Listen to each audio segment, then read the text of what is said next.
Good day everyone, my name is Gracefully R. Cabog, UMS 211 NST. I am here to present our entertainment memorized speech and I am from Group 1. Title, This is Water, rearranged excerpt. Based on David Foster Wallace 2005, Kenyon College Commencement Address.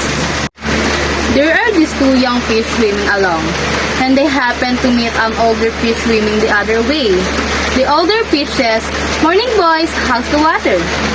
The two young fish swim on for a bit, and one finally says, "What the hell is water?"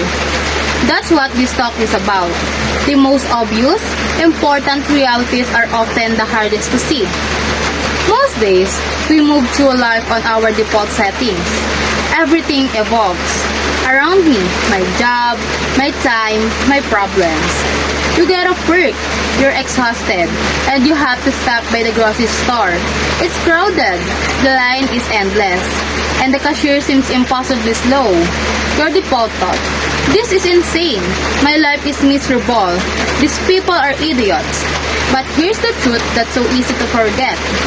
Everyone else in that store has a story too. Maybe that cashier was up all night with a sick baby. Maybe the guy who cut you off in traffic is rushing someone to the hospital. You can't know, but you can choose how to see. That's real freedom.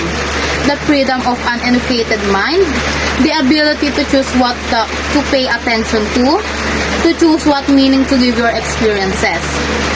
Because if you don't make that choice, you'll stay trapped, worshipping your own comfort, your own desires, and you'll always feel angry or afraid because the world will never bend to your will.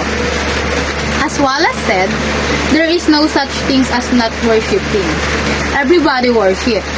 The only choice we get is what to worship. Worship money and things. You'll never have enough. Worship beauty. You'll always feel ugly. Worship power. You'll live in fear. But if you learn how to pay attention, if you stay awake, if you remember this is water, you can find meaning, compassion, and even joy in the most ordinary, frustrating moment.